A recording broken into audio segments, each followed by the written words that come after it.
Backfire: How Sanctions Reshape the World Against U.S. Interests. I saw a series of these headlines and I thought to myself, this is the true rationale and the true definition or explanation for what's going on in the BRICS alliance. There's a move by the BRICS countries to reshape, to restructure the global order. And a lot of it has to do with the way in which the West, and in particular the United States, has used its power not only economically, but used its power militarily, has used its power through NATO and other trade alliances to tilt the scale of the global economy, to tilt the scale of the economics as well as the military compacts and the military alliances and agreements that has held the world together. Look at this, a note of caution: how sanctions can undermine U.S. interests. I saw this, a whole lot of these articles began to come out, and it focused primarily on the situation between the West and Russia. But that's missing a larger point. The real issue is the turmoil between the West and the turmoil between the global South. That's really the issue. It's not a Russia US or Russia West issue. This is a global South versus Western order. And I'm going to give you three reasons why BRICS will succeed against the West, why BRICS efforts to free themselves from the Western dominated, we hear it called the rules based order, but in actuality, the rules only apply when they're in favor of the West, and when they are not in favor of Western countries or Western allies, the rules don't apply. We see that right now throughout the world as it deals with military conflicts. We see it when it comes to economic conflicts. And I want to give you these three reasons. But before I do that, I want to ask you to follow the channel, to like us, to leave a comment so that we can help to grow the platform. And before I go into why it is that the BRICS alliance will succeed in their fight to free themselves from the current unipolar world, I want to talk to you about why there's the division anyway. Why are they really angered? Why are they really pushing with all their might to break free of the Western world? Well, first, look at sanctions. This is U.S. sanctions against Iran. The use of sanctions, we know that there was a treaty between the United States, a treaty that was negotiated between Western partners and Iran. And out of the blue, for political purposes, the Trump administration pulled out. They found that it was great politics to market those in the global South as other than. It was a platform or a key component of the Trump platform is to caricature Iran, to caricature China, to caricature any country that was different than, different culturally, different ethnically. They were the other than, they were the boogeyman. And there's always great votes to be had. I think Trump did a lot of good things, but in this way on foreign policy, and I think he did a lot of good things by staying out of all of these crazy wars. But on the notion of using sanctions and growing export bans and tariffs and all of the like against those who were the other thans, it only led to this snowball effect of the global South being fed up with this type of capricious, this type of punitive use of the economic system. Why would you want to be in an economic system that is constantly punishing you? Look at this. Look at the airplanes. Look at all of the different industries, the oil industry, agriculture. Look at all cars, gold, precious metals, all of the different types of industries where the United States has placed sanctions on Iran. And it's not just on Iran, it's on those who are doing business with Iran. And I think this is where it really gets capricious. It really gets punitive because it's not just sanctioning companies in the countries that the United States or the Western alliance has issue with, the UK has issue with, or France has issue with. They're sanctioning companies in third countries, saying that if we don't like this country, then not only will our companies not be able to do business, but we don't want other countries to do business with them. And so we're going to sanction companies in India for doing business with Russia. We're going to sanction companies in China for doing business with Russia. This is where it becomes a slippery slope. This is where it becomes just total abuse of power. The power that the world gave the United States and gave the Western allies after World War II to be the lead in the global system, the rebuilding of Europe and the establishment of global reserve currency, that type of a privilege that was extended by the world to the Western power, it's being abused in a way. Even Janet Yellen herself, if you go back and look at some of the other videos we did, Janet Yellen speaks specifically about the overuse of sanctions, the overuse of these punitive methods, using the privilege that the United States and others have in the economic system. Look at the Russian sanctions. You wonder why there's this move by the global south to coalesce. Russian sanctions, Syria sanctions, Myanmar sanctions, Chile sanctions. The sanctions just go on and on and on. This is U.S. sanctions have not yet heavily targeted China's financial institutions, but look at some of the sanctions, recent targets of U.S. financial sanctions by country and type. Look at this. Iran. Look at all the entities, the banks, the individuals, aircraft, the vessels. Syria. Look at the sanctions for Syria. You know, it's mind-boggling when you just go through. This has become the diplomatic weapon of choice. This has become the tool of choice against those that the West and those that the United States has disagreement. Not negotiations, not finding way to find common ground. It's the use of sanctions and military intervention. And this pattern that keeps emerging. Now, you know, first it was Iraq, then it was Libya, this pattern of intervention, military, this pattern of sanctions. This is why the global south is fighting back. This is why they're coalescing and striving with all they can to create an alternative economic system, an alternative military alliances, alternative to the Western. Look at this, U.S. export bans target made in China 2025 goal. Now, made in China 2025 goal was China's effort to further industrialize. It started in 2015, and they've been working to build robotics, build manufacturing, build industrial capacity to move away from real estate being a primary driver of the Chinese economy. And we see how the real estate bust has really hurt the Chinese economy. They've tried to move away from that and further strengthen their position into the future.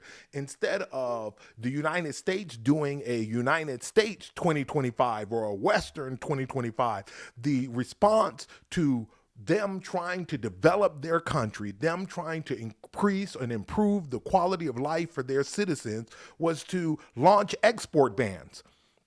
Was to ban technology, to ban semiconductors, to try to ban different materials and from going into China, so that they would be hampered in their efforts to increase their quality of life. It's amazing to me, if people don't want the product that you're selling in the global market, make a better product.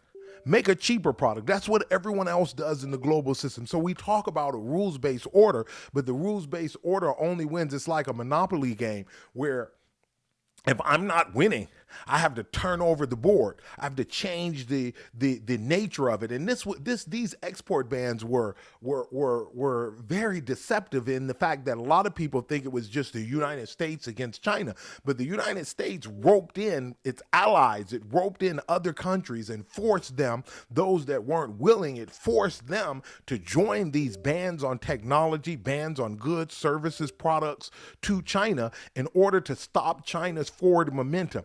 You don't. You wanted true capitalism, if you wanted a rules-based order, this would not be the way to establish it. It wouldn't be to create export bans and to try to cheat at the global system. It wouldn't be to try to cheat your opponents. It would be to try to make better products. No one wants an EV that cost $120,000. No one wants a Ford Lightning that's going to bankrupt them, where their note is going to be 2-3 grand a month. No one wants a car that, smart people. Yeah, it was the early, the liberals. Oh, we want EVs. The people who are conscious, and there's nothing wrong with that. I applaud that. But when you get out into the broader spectrum of the global economy, when you get out into beyond those who are early adopters and those who have such expendable income, they can buy a pickup truck that they're not going to be using that for work. They're going to be using that to kind of style and profile. But when you get out to the working man and he sees $125,000, $120,000 pickup truck, he says, I can go get me a gas pickup truck and then I can put more money into my business. No one wants to be sitting at a charging station. The infrastructure is not yet here in America for that.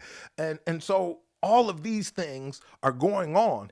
And instead of making a better product or doing a major infrastructure investment so that EVs then become more, not only more marketable, but become more convenient, our response is to ban technology. Our response is to put tariffs. Our response is to threaten. Janet Yellen is headed to China to threaten them to stop producing. I just saw an article the other day. Matter of fact, I did a video on it. One of the earlier videos on the fact that Janet Yellen is telling China to stop producing. Stop. How can you go to another country and tell them to stop producing, stop developing, stop improving the quality? They're overproducing. No, you produce a better product, and whoever's product is best and cheapest, if this is true capitalism. We talk about in the West how we love capitalism, but if you're a true capitalist, then you want to compete. And if your product is better, if it's cheaper, if it's more reliable, then guess what? People will come to you, and those who are producing other products, they'll just be sitting in warehouses and sitting in lots where they're not being sold. And that's what we're seeing. Look at this chart here. These are the military bases that the United States has around the world.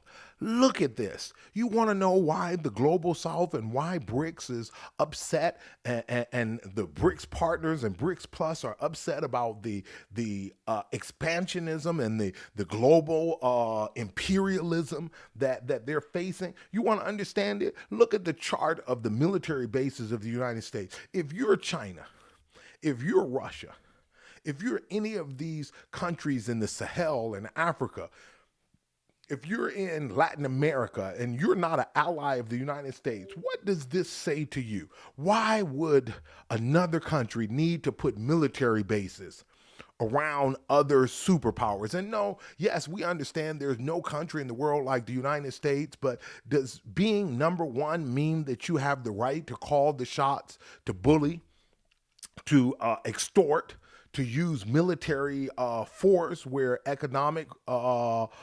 your economic prowess is lacking, to use military force where your diplomatic prowess is lacking?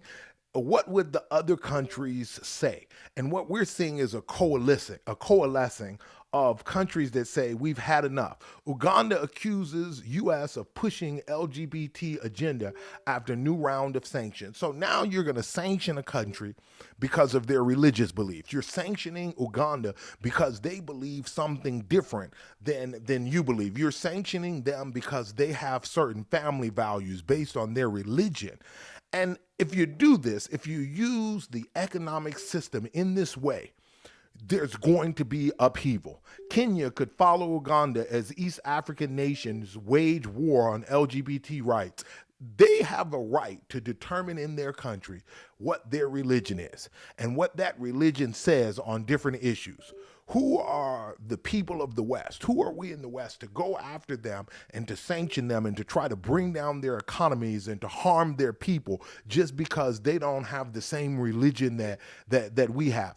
Look at this. Why Russia markets itself as an anti-colonial power to Africa. There's already a distrust There's already a deep history of exploitation. Why would you go into these countries that have this history of exploitation by the West and tell them what religion to believe? Tell them how to believe their religion. Start using sanctions as a tool against them. Destabilize their governments for political and economic gain. And then complain that Russia is marketing themselves or is going to these countries and just pointing out the historical fact. This is what they've done to you. Here are your cologne. Here's what France has done to you. Here's what France did to your currency. Here's what France did to your people. Don't forget what happened to your children and to how they treated your men and women. There's nothing wrong with Russia pointing that out, especially when it's factual. The issue is, why are amends not being made for the heinous crimes of colonialism? And it's not just about colonialism, it's about neo-colonialism. It's about France still in the Sahel trying to call the shots, still in the Sahel trying to dictate the economics and the military and the future, and to extract wealth from them and send it back to France. You wondered why there's an upheaval? I wonder why there hasn't been one yet. Here are three reasons why it will succeed. One, the move to de-dollarization. They will succeed in their fight back against the West, against the U.S.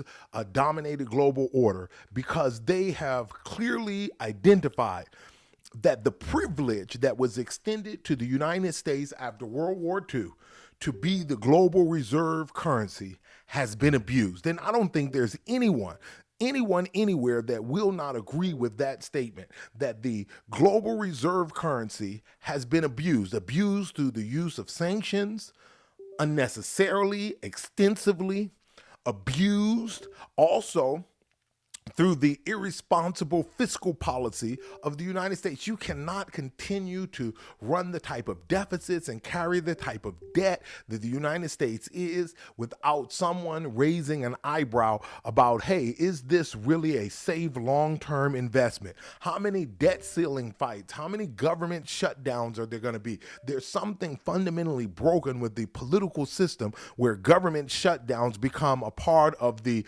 political language, the political norm, to where some days the government will be open, and when it's not, everybody just says, oh, they'll figure it out. It's become a normal occurrence. BRICS nations say new currency may offer shield from sanctions. The reason that this effort will succeed is because they see and understand that it poses an existential threat. It's not why would they, it's why wouldn't they? They have to do something about the way in which sanctions are being used. It would be malpractice. It would be a level of abdicating of their responsibilities to their people and to future generations if they did not address the issue of how the West and the United States in particular is using sanctions against them. What and where are Russia's 300 billion in reserves frozen in the West? I see all of these statements of how the Biden administration, now that they can't get Congress to approve more Ukraine aid, is moving towards taking the money that was in the West as part of the reserves that Russia had to pay bills and to execute cross-border transactions. There's no legal basis for this. Even the lawyers in the government are saying there's no legal basis for this, but the Biden administration is pushing it. The laws, they talk about a rules-based order. Well, how can you have a rules-based order if you say that you're the arbiter of the rules, but constantly breaking the rules that you yourself created to benefit your own interest? At some point, the others who play the game say, hey, wait a minute. Now, I remember when I was a young man playing basketball on the basketball court, and you got some guy out there who can't play very well and constantly is trying to change the rules. At some point, I said, hey, I'm going over to the other court and play. I can't play with you anymore. This is a no-go. And that's what they're doing. They're breaking the rules that they themselves have established. Every time the rules don't fit their political or agenda, you see a new effort to break those rules, to break those norms. I just saw There was a time in this world where bombing a consulate was a crime against the diplomatic arrangements of this world, was a crime against the very foundations of civilization across the world. And the fact that now it's nothing. No one even shrugs a shoulder. It's irrelevant. You can bomb consulates, you can bomb embassies, depending on who you're allied with. Certain behavior is acceptable. You can steal money, you can freeze money, you can set up bases. I hear the West talking about Russia in Ukraine and the bases that Russia has created and the military action and the land they've taken. Answer this question. What right does the United States have to have bases in Syria against the will of the Syrian people, the will of the Syrian government, the recognized Syrian government, not the government you wish would be there, not the people that you wish you could prop up. They tried it, they failed. There is a government in Damascus. How is it that the United States can establish a military base in a country against the will of that country? It's shocking to me, and then claim there's a rules-based order. Look, new BRICS member Iran calls for digital currency systems this year. The move is afoot to de-dollarize, to move away. BRICS prepares to launch currency in 2024. It's coming this year. And they've already got BRICS Pay up. I don't know if you've gone out there and researched it, gone out there and looked at it. The currency that they will use is a digital currency, and it's a digital payment system that tokenizes the native currencies of the individual countries. So it's not a situation where they're creating a currency per se, like a dollar bill. It's a situation where their banks are able to communicate and to have a cross-border transfer of funds so that they can do business without going through the SWIFT system. BRICS Pay principles and advantages. BRICS Pay set benefits from combination of traditional payment systems and new technologies such as central bank digital currencies, decentralized finance, and tokenized assets, secured money. BRICS Pay is an expansion of payment options for companies and citizens of participating countries, as well as for the entire world and all existing or emerging payment solutions. When you look at the BRICS alliance, they've got 3 billion people, 42% population of the world, 40 million square kilometers, 30% of the land area of the world, 24 trillion US dollars worth of economic output, 3 trillion US dollars exports and imports of the world. This is a major alliance, and for them to be setting up a payment system that will rival that of SWIFT is going to change the way in which it's going to create protection from sanctions, export bans, protections from all of the things that are levied against the global South to keep that group down, to keep that grouping of nations that make up the global South, to ensure that they are not able to compete, to ensure that they're not able to lift the status and the quality of life of their residents. And look at this. Here are the six, and actually there are 9. These are just 6 of the key principles. They want decentralization. They want justice. They want responsibility. They want efficiency. They want inclusiveness. These are the types of things that are the pillars of this new world order that's being created. Let me give you the second reason why BRICS will succeed. BRICS expansion. The BRICS Summit 2023 seeking an alternate world order. And that alternate world order was ushered into being by the expansion of BRICS to BRICS Plus. And when the new countries came into BRICS, it created an even wider control or a wider base economically, because now you don't just have China, India, Russia, Brazil, and South Africa. You include Saudi Arabia, an oil-producing country. You include Egypt, a strategically located country. You include Ethiopia, strategically located. You include Iran. Iran, not only for their military technology, their but also their strategic location, their oil. You include the United Arab Emirates. You've included all of these countries, and once again, it has expanded the landmass that BRICS Plus controls, but it's also increased their economic output. It's increased their natural resource control. The natural resources that these countries control are something to behold.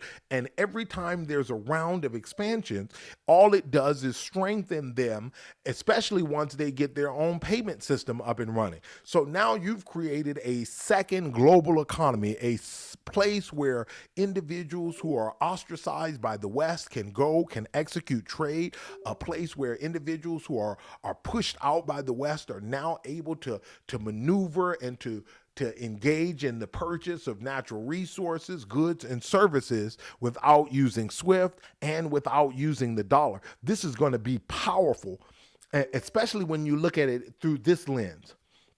Oftentimes, when we compare BRICS to G7, or we compare BRICS to the EU, we do so without taking into consideration what we call purchasing power parity. That is doing an adjustment for the fluctuations and changes in the currencies that exist.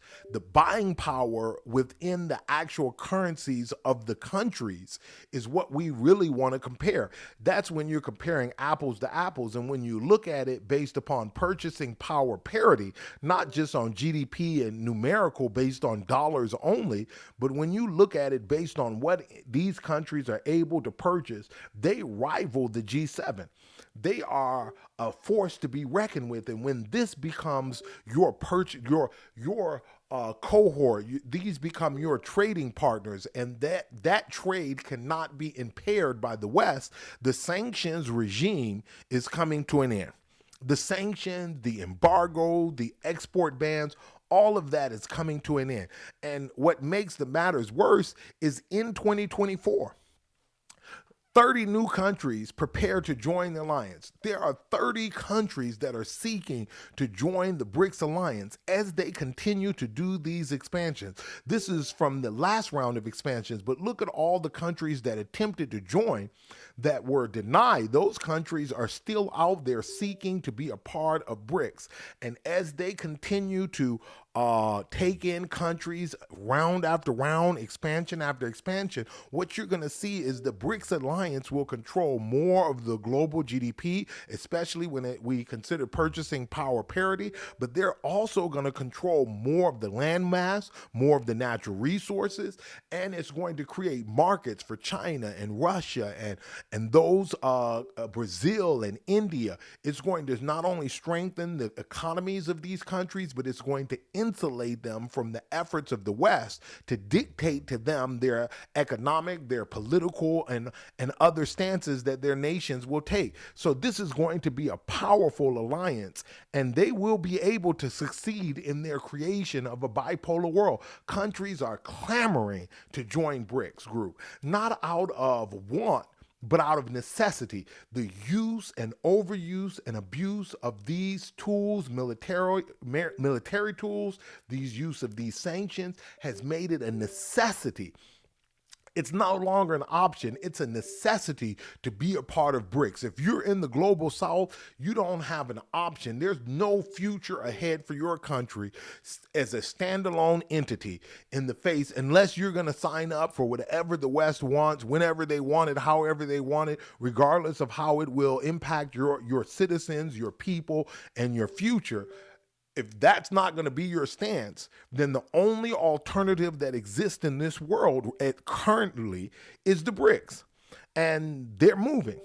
They're moving. Let me give you the third reason: global defense and security cooperation. I looked at this. Wagner Group is out.